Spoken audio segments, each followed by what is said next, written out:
এত ক্রাউড সামলাইতেছি, এত কিছু করতেছি।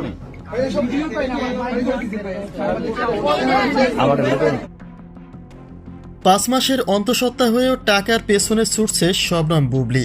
শাকিব তাকে কেমন মর্যাদা দিল যে এমন পরিস্থিতিতেও কাজ করে খেতে হয় বুবলির। সম্প্রতি সময়ে বুবলিকে নিয়ে এমনই একটি সমালোচনার জন্ম দিয়েছে নেটিজেনরা। বুবলির অন্তঃসত্ত্বা প্রসঙ্গেও একাধিক বাজে মন্তব্য করেছে তারা। তবে এ বিষয়ে বুবলির মন্তব্য কি, অন্তঃসত্ত্বা কিংবা সমালোচকদের উদ্দেশ্যে কি বলছেন বুবলি, চলুন তার বিস্তারিত জেনে নেওয়া যাক। প্রথমবার অন্তঃসত্ত্বা হয়ে যুক্তরাষ্ট্রে উড়াল দিয়েছিলেন শবনম বুবলি। সেই ধারা বহাল রেখে এবারেও তার যুক্তরাষ্ট্রে উড়াল দেওয়ার একটা গুঞ্জন শোনা যাচ্ছে। যদিও বুবলির কাছ থেকে তা স্পষ্টভাবে জানার চেষ্টা করা হয়েছিল, কিন্তু তা পুরোপুরি এড়িয়ে গেছেন বুবলি।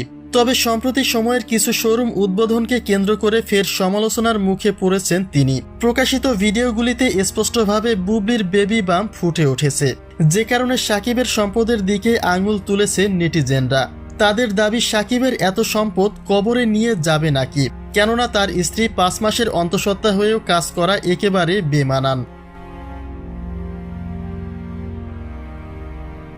সঙ্গর নামের এক ব্যক্তি লিখেছেন, বুবলির লজ্জাশরম বলতে কিছুই নেই, এত বড় পেট নিয়ে টাকার পেছনে দৌড়ায়। প্রীতি নাহিদ নামের এক ব্যক্তি লিখেছেন, সে এখন প্রেগনেন্ট, কি দরকার এসব অনুষ্ঠানে গিয়ে ঠেলাঠেলি খাওয়ার।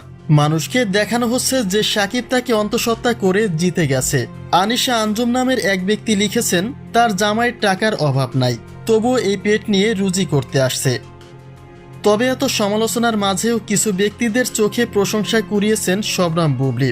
সারফারাজ ফ্যামিলি নামের এক ব্যক্তি লিখেছেন, একজন মহিলা যখন অন্তঃসত্ত্বা হয় তখন তার সম্মান অনেক বেড়ে যায়, তাই বুবলিকে অসম্মান না করে সাপোর্ট করা উচিত।